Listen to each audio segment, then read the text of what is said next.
نبی کریم صلی اللہ علیہ وسلم پر یہودیوں نے جادو بھی کیا، تو اللہ تعالیٰ نے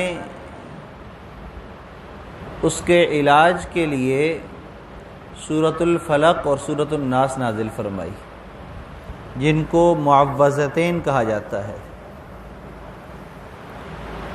اب ان دو صورتوں کے اندر جس طرح جادو کا علاج ہے، اسی طرح اور بھی بہت ساری بیماریوں کا علاج موجود ہے۔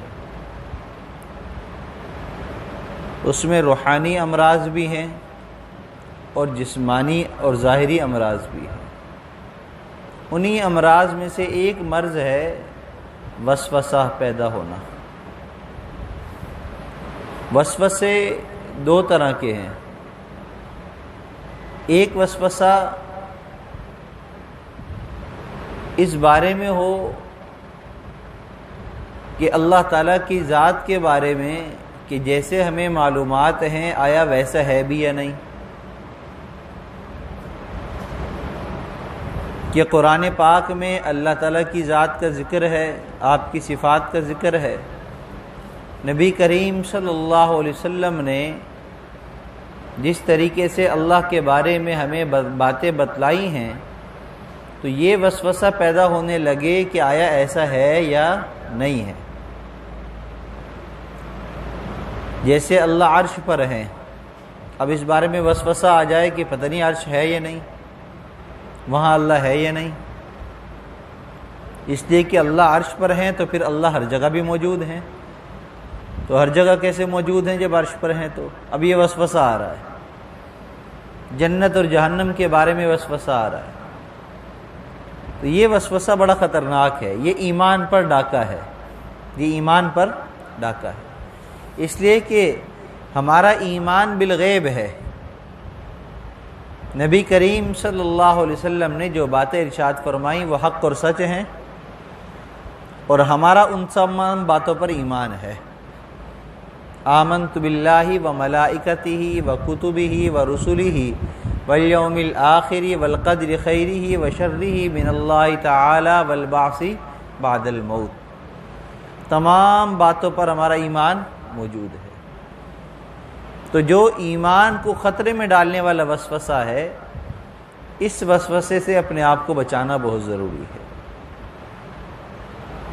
ظاہری طریقہ تو یہی ہے کہ جب بھی ایسا وسوسہ آئے تو اس کو جھٹک دیں، دھیان کو ہٹائیں، دوسری طرف لگائیں، اور ساتھ ساتھ سورۃ فلق اور سورۃ الناس کا ورد کریں۔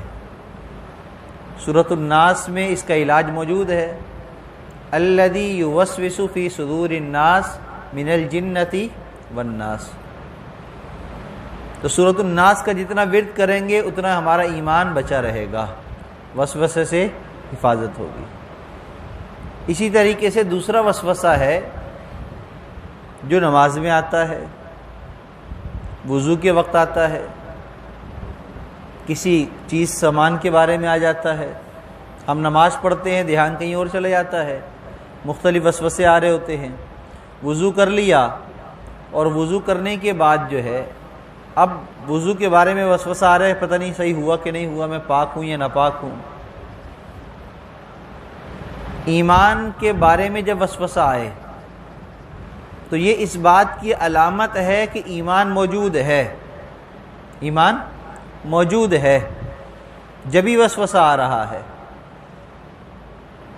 جیسے مشائخ فرماتے ہیں کہ چور اسی گھر میں چوری کرتا ہے جہاں مال ہوتا ہے، تو جہاں مال نہیں تو وہاں چوری بھی نہیں ہوتی، چور بھی نہیں آتا۔ چور تو چوری کرنے وہیں آتا ہے جہاں مال ہوتا ہے۔ تو ایمان کے بارے میں جب وسوسہ آئے تو سمجھ جائیں کہ ایمان ہے، اسی لیے وسوسہ آ رہا ہے۔ تو بالکل ایسے ہی جیسے کسی عمل کے بارے میں جب وسوسہ آئے تو پھر اس وسوسے کو دور کرنے کا علاج یہ ہے کہ یہی طے کر لیا جائے کہ نہیں یہ کام ہو چکا ہے، یہ کام صحیح ہے۔ غلطی کا وسوسہ آتا ہے۔ حضرت گنگوہی رحمۃ اللہ علیہ کے پاس ایک شخص آیا اور آ کر کہنے لگا کہ حضرت میں وضو کرتا ہوں، اب حکم یہ ہے کہ 3 بار دھونا سنت ہے، تو میں 3 بار وضو کو دھو لیتا ہوں، لیکن پھر وسوسہ آتا ہے کہ پتہ نہیں دھلا کہ نہیں دھلا۔ تو حضرت گنگوئی فرماتے ہیں خود میرے ساتھ ایک مرتبہ ایسا ہوا کہ وضو کے بارے میں، مختلف چیزوں کے بارے میں مجھے وسوسہ ہونے لگا۔ تو ایک دن ایسا ہوا میں وضو کر کے اٹھا تو مجھے وسوسہ ہوا کہ پتہ نہیں ہاتھ کا فلاں حصہ خشک رہ گیا، کونی وہاں پانی نہیں پہنچا۔ تو میں فوراً واپس گیا، جا کر کونی کو دھو لیا۔ پھر پلٹا، پھر وسوسہ آیا کہ دوسری کونی نہیں دھلی، پھر اس کو بھی دھو لیا۔ پھر وسوسہ آیا، جب تیسری مرتبہ آیا تو پھر میں سمجھ گیا کہ یہ وسوسہ ہے، شیطان کی طرف سے ہے، لہٰذا میرا وضو ہو چکا، یہ میرا وقت ضائع کرنا چاہتا ہے۔ تو میں نے یہ سوچ لیا کہ اب میرا وضو ہے، اور میں نے نماز پڑھ لی۔ پھر اگلے وضو کے وقت، نماز کے وقت پھر ایسا ہی ہوا کہ جیسے مجھے یوں محسوس ہوا جیسے میرا وضو نہیں ہے۔ تو میں نے اپنے آپ کو کہا کہ نہیں، میں نے پورا وضو کیا اور میرا وضو ہے، اور پھر میں نے جا کر نماز پڑھ لی۔ پھر اس کے بعد شیطان کی طرف سے وسوسہ نہیں آیا، اس لیے کہ شیطان نے دیکھا کہ 1 مرتبہ 2 مرتبہ تو میں نے بہکا لیا، اب میں بہکا نہیں پا رہا، تو وہ اپنا وقت برباد نہیں کرتا، پھر وہ چلا جاتا ہے۔ تو یہ ہماری زندگی کا حصہ ہے۔ بعض مرتبہ انسان کی یہ کیفیت ہو جاتی ہے، تو ان کیفیات کے اندر ہمیں اس کا علاج کرنا ہے۔ تو سب سے پہلا علاج کیا ہے کہ جس چیز کے بارے میں وسوسہ آئے اس کی مخالفت کریں، اس کی ضد کو اختیار کریں۔ وسوسہ اس لیے آ رہا ہے کہ نماز نہیں ہوئی، تو ہم نے اس بات کا تہیہ کرنا ہے کہ نماز ہو گئی۔ وضو کے بعد وسوسہ آیا کہ وضو نہیں ہوا، تو ہم نے یہ نیت کرنی کہ وضو ہو گیا، تو یہ وسوسہ ختم ہو جائے گا۔ لیکن اگر ہم نے اس کا علاج نہ کیا، ہم نے اس کی ضد کو اختیار نہیں کیا، تو پھر یہ وسوسہ اتنا بڑھ جائے گا کہ نہ ہماری نماز باقی رہے گی، نہ تلاوت باقی رہے گی، نہ کوئی کام کر سکیں گے۔ شیخ الاسلام حضرت مولانا مفتی تقی عثمانی صاحب دامت برکاتہم العالیہ نے اپنے خطبات میں ایک واقعہ لکھا ہے کہ دارالعلوم میں ایک شخص تھا، بہت پرانی بات ہے، پہلے پرانی مسجد ہوتی تھی تو وہاں وضو کے لیے حوض بنا تھا، وہاں سے وضو کر کے مسجد میں جاتے تھے، نل بھی تھے، حوض بنا ہوا تھا۔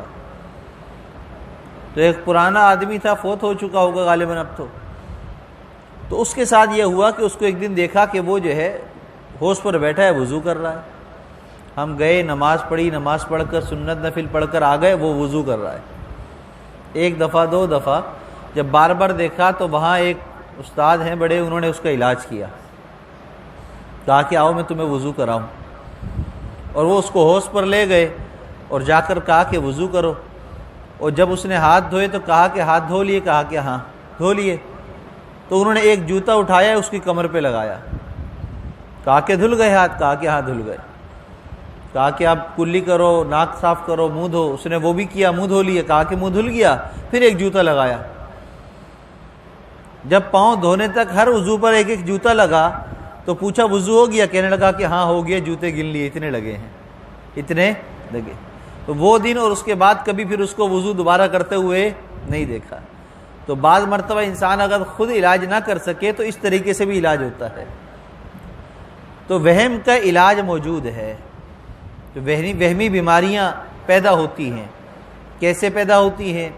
بعض مرتبہ ہم کپڑوں سے منہ صاف کرتے ہیں، آستین سے ہیں، یوں منہ صاف کر لیتے ہیں، ہم یوں اپنے دامن سے کو پلٹتے ہیں، اس سے منہ صاف کر لیتے ہیں۔ نہانے کی جگہ پر، جس جگہ نہایا جا رہا ہے WC سے ہٹ کر، وہاں پر پیشاب کرنا، گندگی کرنا، تو اس طرح کی بہت سارے کام ہیں جو بعض دفعہ ہم کرتے ہیں، جس کی وجہ سے یہ وہم کی، وسوسوں کی بیماری پیدا ہو جاتی ہے، اور یہ پھر بڑھتی ہے اگر اس کا علاج نہ کیا جائے۔ تو موقع پر ہی اس کا علاج کرنا ضروری ہوتا ہے۔ تو وسوسہ آنا اگر ایمان کے بارے میں ہو تو یہ ایمان کے ہونے کی علامت ہے، لہذا اس کا علاج کیا جائے تاکہ ایمان بچا رہے، اور اگر علاج نہیں کریں گے تو ایمان چلا جائے گا۔ اور اگر وسوسہ عمل کے بارے میں ہو، وضو کے بارے میں ہو، نماز کے بارے میں ہو، کھانے کے بارے میں ہو، تو پھر اس کا علاج بھی ظاہری طور پر اختیار کیا جائے کہ اس کی ضد کو اختیار کیا جائے۔ وسوسہ اس بات کا آ رہا ہے کہ وضو نہیں ہوا، ہاتھ نہیں دھلا، تو ہم یہ نیت کریں کہ نہیں دھل گیا، کر لیا، یعنی ضد کو اختیار کر لیں۔ ضد کو اختیار کر لیں. جب ضد کو اختیار کریں گے تو وہ وسوسہ ختم ہونا شروع ہو جائے گا. اور دوسرا علاج جو روحانی علاج ہے، قرآن کا علاج ہے کہ جب بھی یہ وسوسے کا شکار ہو جائیں، ایسی کیفیت ہونے لگ جائے، تو سورۃ الناس کا زیادہ ورد کریں. قل اعوذ برب الناس ملک الناس الہ الناس من شر الوسواس الخناس الذی یوسوس فی صدور الناس من الجنۃ والناس. جتنا زیادہ سورۃ الناس کا ورد کریں گے اتنا زیادہ جلدی جو ہے وہ وسوسے میں نجات مل جائے گی. تو وسوسوں کا علاج کرنا بہت ضروری ہے. حدیث مبارکہ میں ایک واقعہ ہے کہ نبی کریم صلی اللہ علیہ وسلم کے پاس ایک صحابی نے شکایت کی کہ مجھے جو ہے بعض مرتبہ یہ محسوس ہوتا ہے کہ جیسے میرا وضو ٹوٹ گیا، ریح خارج ہو گئی، میرا وضو ٹوٹ گیا، اور یہ بار بار ہوتا ہے، ہر نماز میں ہوتا ہے، جب بھی میں وضو کر لوں تو مجھے یہ کیفیت ہو جاتی ہے. تو گویا کہ ان کو وہم ہو رہا تھا کہ وضو ٹوٹ رہا ہے میرا. تو نبی کریم صلی اللہ علیہ وسلم نے اس وہم کا ان کا علاج کیا، اور کیونکہ آپ کو پتا تھا کہ ان کا وضو نہیں ٹوٹ رہا، یہ بار بار جو شکایت کر رہے ہیں ان کو وہم ہو رہا ہے، تو اس وہم کے علاج کے لیے آپ نے یوں جملہ فرمایا کہ جب تک کہ بدبو تمہیں محسوس نہ ہو یا آواز نہ آئے تو وضو نہیں ٹوٹے گا. اب یہ آپ نے ان صحابی کا علاج فرمایا، ان کو ارشاد فرمایا، کیونکہ ان کو وہم ہو رہا تھا وضو کے ٹوٹنے کا. تو اب یہ جملہ سنیے گا، اس میں بہت بڑی تعلیم ہے، نصیحت ہے کہ آپ نے کیا فرمایا ان وہم کا علاج کرنے کے لیے کہ جب تک کہ بدبو نہ آئے یا آواز نہ آئے تو وضو نہیں ٹوٹے گا. کہا کہ اچھی بات ہے، کیونکہ ان کا وہم تھا، اب ان کو بدبو تو آتی نہیں تھی، آواز بھی نہیں تھی، تو ان کا وضو نہیں ٹوٹ رہا تھا، ان کے وہم ختم ہو گیا. اب ہمارے ہاں آج کل ایک طبقہ ایسا ہے جو یہ جملہ استعمال کرتا ہے کہ بھئی ہم خود قرآن پڑھ لیں گے، خود حدیث پڑھ لیں گے، ہمیں کسی مولوی کی ضرورت نہیں ہے، اس لیے کہ امام ابو حنیفہ کچھ کہتے ہیں، امام شافعی کچھ کہتے ہیں، امام مالک کچھ کہتے ہیں، ائمہ کچھ کہتے ہیں، علماء کچھ کہتے ہیں، سب باتیں مختلف ہیں، لہٰذا ہم وہ عمل کریں گے جو ہماری سمجھ میں آئے گا، اور ہم پڑھے لکھے ہیں لہٰذا ہم قرآن بھی خود پڑھ لیں گے، حدیث بھی خود پڑھ لیں گے. تو اسی طرح کا ایک شخص تھا بیچارہ جو معذور تھا، بیمار تھا، وہمی تھا، وہ اب اس حدیث پر اس نے پڑھ لی کہیں، اور یہ حدیث پڑھی تو اس پر عمل شروع کر دیا. اب اس پر عمل جب خود کیا تو اس کا نقصان یہ ہوا کہ کئی سال تک بے وضو نمازیں پڑھتا رہا، اس لیے کہ حدیث مبارکہ میں کیا ہے کہ جب تک کہ بدبو نہ آئے یا آواز نہ آئے تو وضو نہیں ٹوٹا. لہذا اس نے اپنے ذہن میں یہ بات بنا لی کہ ریح خارج ہوتی ہے تو بدبو آئے گی یا آواز آئے گی تو ٹوٹے گا، ورنہ نہیں ٹوٹے گا. لہذا اس کی ریح خارج ہو رہی ہے، وضو اس کا نہیں ٹوٹ رہا، اب وہ نمازیں پڑھے جا رہے ہیں. کافی سال گزر گئے، کبھی ایک عالم سے ملاقات ہوئی، بیان میں بیٹھے، بات سنی تو اپنا مسئلہ لے کر آئے کہ یہ ہو گیا، میں تو اس طرح عمل کر رہا ہوں. تو پھر ان کو سمجھایا کہ بھائی قرآن اہل قرآن سے سمجھو، فاسألوا اہل الذکر ان کنتم لا تعلمون، اگر تمہیں علم نہیں ہے تو اہل قرآن سے، اہل علم سے جا کر پوچھ لو، خود اپنی طرف سے مسئلہ معلوم نہ کرو، خود نہ پڑھ لو کہ بس یہ میں نے پڑھ لی آیت.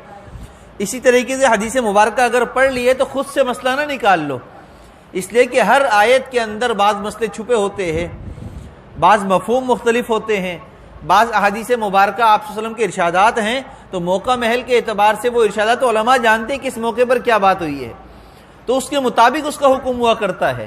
اب اس حدیث مبارکہ میں جو آپ نے پڑھی تھی اس میں تو ایک وہم کا علاج تھا کہ ان صحابی کو وہم ہو رہا تھا وضو کے ٹوٹنے کا، تو آپ نے فرمایا ان کے علاج کے لیے کہ جب تک کہ تمہیں بدبو نہ آئے یا آواز نہ آئے تو وضو نہیں ٹوٹے گا. تو یہ ایک عام مسئلہ تو بیان نہیں ہوا تھا، اور آپ نے اس کو پڑھ کر عام مسئلہ سمجھ لیا، لہذا آپ بے وضو نمازیں پڑھتے رہے. اس لیے علماء کرام فرماتے ہیں کہ ہم خود سے عالم نہ بنیں، خود سے سمجھدار نہ بنیں. بیماری کی ہونے پر ڈاکٹر کے پاس جانے کا حکم ہے، اسی طرح علم نہ ہو تو علماء کے پاس جانے کا حکم ہے. مسئلہ معلوم نہیں تو علماء سے معلوم کر کے پھر اس پر عمل کریں. سنا ہے، پتہ چل گیا، پڑھ لیا، یہ معلومات درست نہیں ہے، اس میں غلطی ہو سکتی ہے. عالم ہوگا، قرآن و حدیث کی روشنی میں اگر کوئی مسئلہ بتائے گا اور اگر اس سے غلطی بھی ہو گئی تو علماء نے مسئلہ لکھا ہے کہ اگر کسی عام بندے نے کسی عالم سے مسئلہ معلوم کیا اور عالم سے بتانے میں غلطی ہو جائے تو بھی قیامت کے دن اس غلط عمل کرنے والے کی پکڑ نہیں ہوگی، اس لیے کہ اس کے پاس عذر ہوگا اللہ کے سامنے کہ اللہ میں نے اپنی مرضی سے نہیں کیا، میں نے تو فلاں امام صاحب سے، عالم صاحب سے پوچھ کر کیا تھا. جب ان کو بلایا جائے گا، ان سے پوچھا جائے گا تو ان کی بھی بخشش ہو جائے گی، اس لیے کہ وہ یہ کہیں گے میں نے علم کی روشنی میں جواب دیا. اب ناقص عقل ہے، غلطی ہو گئی، اور غلطی کی معافی اللہ کی طرف سے موجود ہے کہ غلطی ہو جائے تو معافی مانگ لو، اللہ معاف کر دیں گے، لہٰذا بچت موجود ہے.